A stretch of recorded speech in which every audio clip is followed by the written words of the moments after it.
Le chef de l'État, M. Patrice Talon, a présidé la séance du Conseil des ministres ce mercredi 24 avril 2024, à l'issue de laquelle les décisions que voici ont été prises.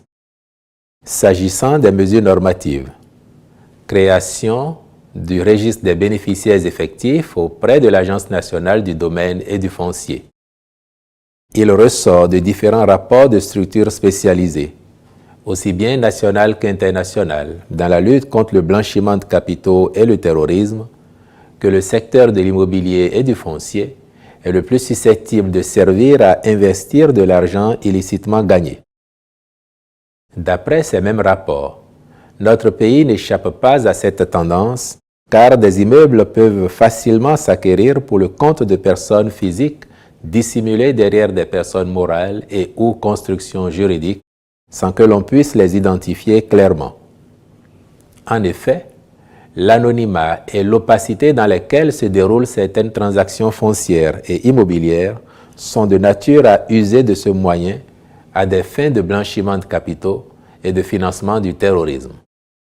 Aussi, suivant les recommandations de ces structures, notamment le groupe d'action financière GAFI, s'avère-t-il opportun de mettre en place un cadre légal pour la collecte, la vérification et la publication des informations relatives aux bénéficiaires effectifs sur un site web officiel lors de l'établissement et de la mutation de titres fonciers.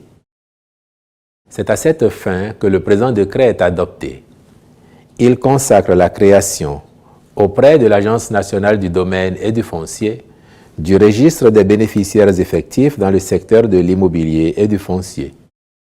Le ministre de l'Économie et des Finances prendra les dispositions nécessaires à sa bonne application. S'agissant des communications, mission d'études complémentaires relative à la réalisation d'un système d'épuration des eaux usées domestiques à Ganvié.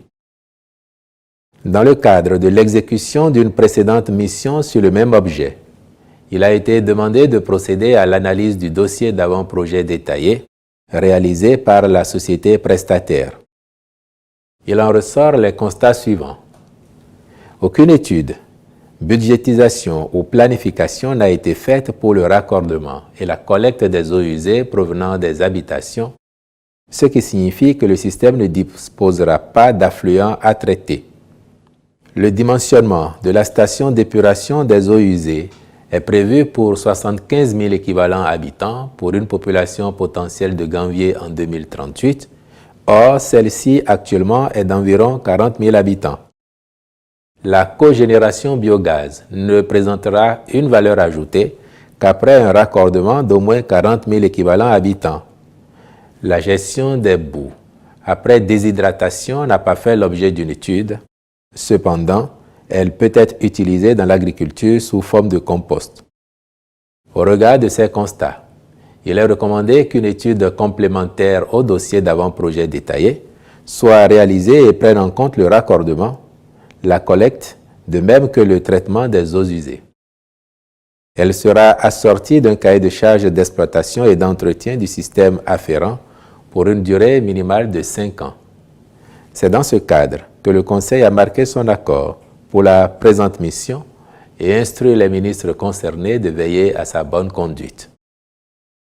S'agissant des rencontres et manifestations internationales, il a été autorisé, sous cette rubrique, la participation du ministère du Cadre de vie et des Transports en charge du développement durable, ainsi que du ministère du Travail et de la fonction publique aux réunions statutaires et autres rencontres à l'extérieur de leurs ressorts respectifs au titre de l'année 2024. Au titre des mesures individuelles, enfin, les nominations ci-après ont été prononcées. À la Cour des comptes, en application de la loi organique sur la Cour des comptes, sont désignés membres du Conseil supérieur des comptes par le président de la République, messieurs Kadi Agbede, titulaire, Bios Sourokou, suppléant, par le président de l'Assemblée nationale, messieurs Adolphe Djima, titulaire, Christophe-Éric Ponty-Camou, suppléant. Au ministère de la décentralisation et de la gouvernance locale, Deuxième chargé de mission du préfet du département du Koufo, M. Ernest G.C. Baudrenou, je vous remercie.